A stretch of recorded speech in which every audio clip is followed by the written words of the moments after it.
Okay, I hear you. I think you're getting ready for your shower. But I can't tell. Okay, anyway, we're going to start. And if you walk in here, I'm going to pause. Here we go. Chapter 22. After a final awkward bow, Char left us. You've made another conquest, Ella, Father said. The prince wouldn't, Hattie began. I interrupted. I haven't made any conquests. Your mushrooms made the other one. Besides, soon the prince leaves to spend a year in Aorthia. My darling, we must remain in this draughty hall. Mom Olga extended her lower lip in an absurd pout. Sweetness, you're cold. We'll go at once. Father draped his cloak over Mom Olga's shoulders. In the coach, I was wedged between Hattie and Olive, uncomfortable, but warmed by their bulk. Across from me, Mom Olga turned eagerly to Father. Before it would have been wrong to ask, but now I may, dearest. How rich are we? Why, just as rich as we were before, silly goose. Did you think weddings caused our coffers to grow? He put his arm under her shoulder. No, dear. She pouted again. I only wanted to know. Now you do. I may just be a silly goose, but I don't know. I mean, I know how much I have, but I don't know what we have. Father faced her and put both hands on her shoulders. My love, you must be brave. I braced myself. I came to you a poor man with only myself to offer. I hoped it would be enough. She touched his cheek. You are just enough for me. Then his words reached her. Poor? What do you mean, poor? Poor is sometimes a figure of speech. Do you mean poor? From my ruin I salvaged my clothes and Ella's little more. Mama! Hattie cried. I warned you. What will we tell people? I knew Ella... She was drowned out by Mom Ogle's wails. You didn't love me.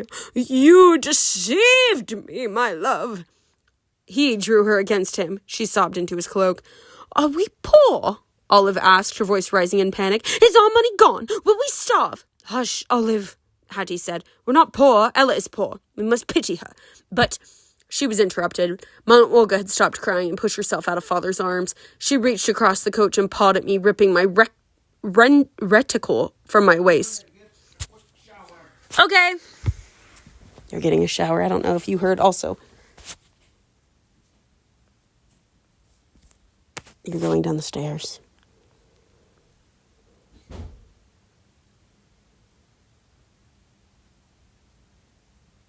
Okay. Sorry, I had to check. Wait.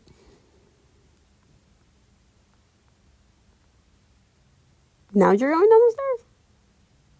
I don't know. You're going to get a shower. Okay. She reached across the coach and pawed at me, ripping my reticle from my waist. What's in here? She dumped its contents on her lap. Coins, jewels? Only a comb and a handkerchief, but she examined the comb. Silver filigree. I'll keep it. She tossed the purse back at me and then lunged again. The carriage lurched while she clamped onto my bracelet and attempted to pull it off my arm. I tried to push her away, but she held fast. Father pulled her off me and held her hands in his. Olga, he said, we love each other. What else matters? Besides, when I travel again, I'll earn back all I lost and more. She paid no attention. I will not have that pauper living like a lady in my house. She can earn her keep. Olga, my heart, I expect Ella to be treated with respect. Father said. She is not to be a servant in your own home. Do you understand, my sweet? Mama Olga nodded, but she sent me a look of pure venom. Mama, I'd hoped when we were richer we could... A footman opened the door. We had arrived at my new home. My trunk was carried through shadowy hallways to a guest room which was richly furnished, but oppressively dark. The chambermaid lit 3 lamps, which illuminated but did not lighten the effect. She turned down the bedclothes and left me. I wished Mandy could come in to say goodnight, but she wouldn't arrive from our old home until the next day. I was alone with my fears. What would happen to me here? How would Mom Olga punish me for Father's deception? And how soon would Hattie resume her tyranny over me? I didn't have long to wait for Hattie. She issued her first order the next day. She gave it when one of the manservants announced that Char had come calling. He'd come to see me, but she told me to keep to my room while she entertained him. You'll only be in the way, dear. He wants me. You'd be in the way. Go to your room, Ella. She patted Mother's necklace. The prince belongs to me, too. In my room, I banged on the floor, hoping Char would come to investigate the noise, but the walls and floors were so thick for him to hear me. Afterward, she said, "At first, he may have wanted to see you, but I won him over. When he bid me goodbye, he said our conversation would stay in his memory forever." He came the next day, too, and I was again confined to my room. I passed half the time of his visit standing at my door, trying to force myself to emerge from the room and from the curse. The other half I spent at the window, watching for him. When he left, he glanced back for a final view of our manor. I started to wave, but he turned away. An entry from his journal appeared in my magic book the night he left for Eorthia. He had seen me. "Ella is avoiding me. Twice I visited her house, only to be told she was out calling. On both days, her stepsister Hattie said Ella would return shortly, so I waited for hours, but she never came. When I gave up yesterday, I looked back for a last glimpse of her manor, since I couldn't have a last glimpse of her. But there she was, standing at an upstairs window. I should have returned immediately and insisted on seeing her, but I was too confused. Why was she there? Was she hiding from me? Was she angry? If she was, she should have come into the drawing room and told me. I thought her forthright enough to do so. I resolved to visit again in the evening and demand to see her, but when I got home, Mother had a surprise family party waiting to bid me farewell, and I couldn't leave. This morning, I would have gone too, but Father was impatient to be off, and there was no delaying him. Perhaps she's embarrassed about sliding down the stair rail and blames me for encouraging her. Perhaps her father and his new wife were displeased. I'd wanted to tell her about the afternoon I spent flying down the stair rails at home, never noticing the gradual shredding of my breeches. That would have made her laugh. She makes me laugh so easily, I always wish to return the favor. Instead, I had to listen while Hattie chattered endlessly. I don't know how she managed to pour the words out while smiling so hard, revealing the largest teeth I've ever seen. She must be excellent at cracking nuts. This is unkind of me. Her teeth are on the larger side, nothing exceptional. The younger stepsister, Olive, said little, but the little was astonishing. She wanted to know whether people had to give me their wealth if I told them to. When I asked her why I'd want to take my subjects' money, she was surprised. "To become richer," she said, as though stating the obvious. All this I endured while Ella hid, and now I won't see her again for a year. I had to write to him. If he thought I was angry, he might never write to me. But how could I explain my behavior? The guest room I occupied was supplied with writing paper, ink, and a pen. I trimmed the pen, then found I didn't know how to begin. I could call him Char quite easily, but writing it was another matter. Dear Char looked disrespectful on the page. Dear Prince Charmant or Dear Highness seemed too formal. And how would I conclude? Yours truly and sincerely seemed stiff, while your friend seemed childish. Omitting the salutation, I began. It would be addressed to him, so there'd be no mistake. I have been confined to my room. I saw you come to visit and saw you leave. I waved, but you must not have seen. Father is vexed with me. It has nothing to do with you. He was insulted that I left the wedding early. 2 more days remain to my sentence. Now that you are gone and I can no longer hope to tell you goodbye, it is not so terrible. I hope you will still write to me, and not only about Eorthia. I have many questions, most of them impertinent. When you were a boy, did you study with other children, or did you have tutors all to yourself? I suppose you were equally wonderful to all your subjects, but were you? Who took care of you when you were small? When did you discover that you were a prince and would someday be king? What did the knowledge mean to you? If my questions offend you, please do not answer any of them. I went on to tell him about my years before Mother died, games with Mother and Mandy, the tastes of tonic, listening to fairy stories. I omitted only the most important facts, Lucinda's gift, and that Mandy was a fairy. Then I promised, in my next letter, I shall tell you more about finishing school and the elves and Arita, my Eorthian friend. If you write quickly, I shall send Mandy's and my recipe for roly-poly pudding. Cooking is another of my accomplishments, although not taught at finishing school. You may try the recipe and astound your hosts. If you do write, pray do not address the letters to me or mark them to show that you are the correspondent. Direct your letters to Mandy. She'll see that I get them. You are shocked that I have proposed a subterfuge? My only hope is that one who flies down a stair rail as beautifully as you do can overcome such scruples in this matter. As my Eorthian friend would say, adumoma, ubensu, ashuna, onsordo. Or, please write soon. I closed with, your impatient friend, Ella. Somehow the adjective made the rest less childish. I went back to the beginning and added Dear Char as the salutation. But how was I to address the letter? I had no idea where he was staying. In the end, I directed it to the royal family in Eorthia and prayed it fell into helpful hands. Now I could only wait for a reply. In the meanwhile, what would I have to endure from my stepfamily? I think this is kind of the part we start to see in the movie a little bit with the stepsisters and the stepmom, about them, like, really starting to treat Ella kind of like the classical Cinderella character. And I think we see more of, like, the Cinderella type things in the book than we do in the movie, right? We see the glass slipper, we see, her having the stepsisters and the fairy godmother and the, Prince Charming, but I think I like it better in the book than I do in the movie. I'm just saying. Since you are still in the shower, we will in fact do chapter 23. 3 days after Char left, Father went too, off to be a merchant again. Before leaving, he spoke to me privately in the small parlor he had converted into his study. "I leave at noon," he said. "Thank heaven the fairy left me my will and my reasons so that I can leave, although I shall long for my Olga every moment I'm gone. What a gift!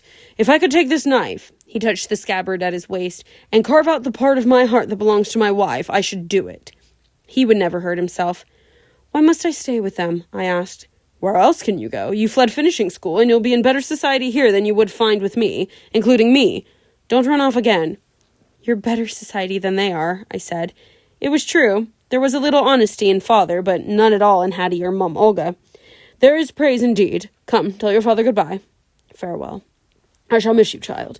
He kissed my forehead. "I prefer to love my wife from afar. I shall not soon return." "I don't care."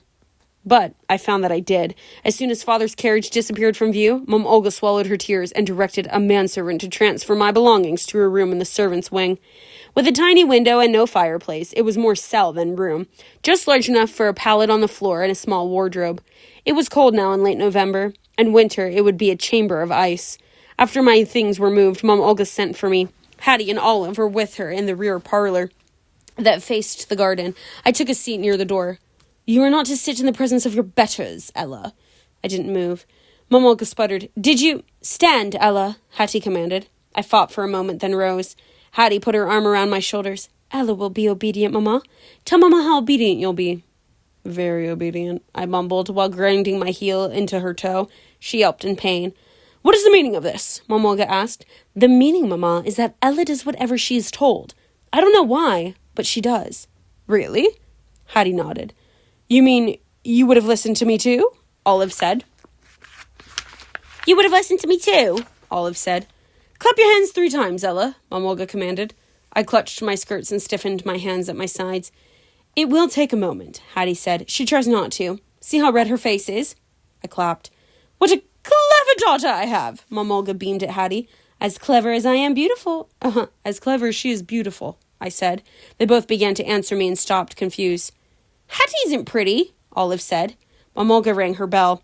In a few minutes, 2 housemaids entered the room, followed by Mandy and the rest of the servants. "From now on, Ella will be one of you," Mum Olga said. "Teach her to be a good servant." "I shall take her for my helper," the laundress said. I stifled a cry. On my first day in Mum Olga's manor, I'd seen the laundress blacken the eye of a housemaid. Mandy spoke up. I need a scullery maid. I know the lass. She's stubborn but trainable. May I have her, your ladyship?" Since the wedding, Mum Olga had been eating Mandy's cooking in ever-increasing helpings. By now she would probably have given Mandy 50 scullery maids to keep her happy. "Are you certain you want her? She's so obstinate." "I'll take her," Mandy answered. "The chit means nothing to me, but I loved her mother. I'll teach her to cook, and her your ladyship can train her for other service, but I'll allow no harm to come to her if your ladyship takes my meaning." Mum Olga puffed up to her full height and girth. "Are you threatening me, Mandy?" "No, mistress, bless me, no. I want to keep my situation, but all the fine cooks in Kira are my friends, and if anything happened to the wench, I don't know who would cook for you." "I won't have her spoiled." "Spoiled? I'll work her harder than she ever worked in her life, and give you a fine cook into the bargain." The bargain was irresistible. Mid-morning of my second day of servitude, Olive joined us in the kitchen. "I'm hungry," she said, although breakfast had been only an hour earlier. "Make me a white cake." Mandy began to assemble the ingredients. "No, I want Ella to do it." She stood at my side while I measured and mixed. "Talk to me." What should I say? "I don't know, anything." I told her a fairy tale about a prince with a long nose who loved a princess with a short nose. The tale had humor and grief, and I enjoyed telling it. Over her cooking, Mandy chuckled and sighed at the proper moments, but Olive only listened silently, her eyes riveted on my face. "Tell me another," she said when I announced the end, suspecting she wouldn't recognize it otherwise. I recited Beauty and the Beast. My mouth was getting dry. I pumped water into a cup. "Give me some too," she demanded. I refilled the cup. Was I going to pass the rest of my life catering to this appetite? "Another story," she said when she finished drinking. She said the same after Rapunzel and Hansel and Gretel. Before she could order one more, after the tale of King Midas, I asked her hoarsely if she'd liked the story. She nodded, and I persuaded her to tell it back to me. "A king turns everything into gold and lives happily ever after. I want more." Not a command. "I've told every story I know." "I want money." Perhaps she was thinking about Midas. "Give me your money." I had gotten only a few KJs from Father before he went away, which I hoped to keep in case of need. "Don't you want Ella to finish making your cake? I thought you were hungry," Mandy asked. "No, I want her money." Olive's voice rose. Mandy tried again. "What does a rich young lady such as yourself want with the wee savings of a scullery maid?" "To make me richer. Mother and Hattie have much more than I do." She started to wail. "It's not fair." My head hurt from not obeying, as well as from Olive's noise. I pushed the mixing bowl away. "Come with me." My money was in my room, at the bottom of my carpet bag. I hunted through it without letting Olive see my Agulin wolf or my glass slippers. She probably wouldn't have recognized their value, but she might have talked about them to her mother or to Hattie. I had only 3 silver KJs, enough to buy a few meals or a night at an inn. Olive counted them twice. I have to put them away." She closed her fist over them and marched off. I was penniless, stripped of the power that even a few coins bestow. After a quarter hour, I sat on my bed, enjoying the quiet and truly fruitlessness to think of new ways to break the curse. Then I returned to the kitchen to help Mandy with lunch. When I returned, Olive was there. "Talk to me," she said. In the evening, there was to be a formal dinner to console Mom Olga for Father's departure. I had to wash the floor in the hall in preparation, while Mom Olga came by frequently to supervise. I have to turn the light on, I'm sorry. I cannot see. It is dark. The light is now on. You cannot see because this is an audio recording. "You must scrub on your knees and add lye to the water. It scores best." As soon as I submerged my hands, they smarted and burned. I drew them out of the bucket. "Don't stop before you've started. The dinner is tonight, not next week." The task took 3 hours, but my knuckles were bleeding in a quarter of the time. Occasionally, other servants passed by. Some gawked, some seemed sympathetic. Nancy, the serving maid, came during one of Mom Olga's inspections. She crept behind Mom Olga and pantomimed dumping a pail of water over her head. "Something amuses you?" Mom Olga asked. I shook my head and stopped smiling. At last I finished. In addition to bloody hands, my knees were bruised and my arms ached. I wished I were a real servant, the sort that could quit one situation and seek another. I returned to help Mandy in the kitchen. Fortunately, she was alone. As soon as she saw me, she rushed to her store of herbs and unguents and to the jug of tonic. "Sit down, sweet. I'll have you good as new in a minute." Her remedies worked miracles, but better yet, during dinner, I had revenge. Mandy had just sprinkled parsley over 30 servings of trout, and Nancy was ready to convey them to the guests. "Wait!" I dashed to the herb cabinet. "Here!" I scattered ground passiflora over one of the plates. "Give this one to my stepmother." "What?" Nancy looked startled. "Don't do it. I won't have your ladyship blaming me when she starts snoring in front of her guests." "Oh, is that all? Serve her right." Nancy took the plate and was off. "A good lass, Nancy," Mandy said, grinning at me when she had gone. 2 servants had to carry Mom Olga to bed before the meal ended, but the festivities continued, culminating in dancing. I witnessed the dance because Hattie called me to tend the fire, and everyone saw me in my greasy, sooty state. Afterward, while I undressed in my room, I thought about escape. Mandy would only use small magic, which was smaller help than I needed. And Char was hundreds of miles away and mustn't know of my troubles anyway. Father, I hated to ask him for anything, but he was the only one who could help me. I would write to him. I don't know if you caught this, but in the last chapter, her father was like, "Don't run away again." And so she literally can't leave. And so I think that's, if I remember correctly, I think that's where we're headed, is that her father, she's trying to be like, "Father, let me leave."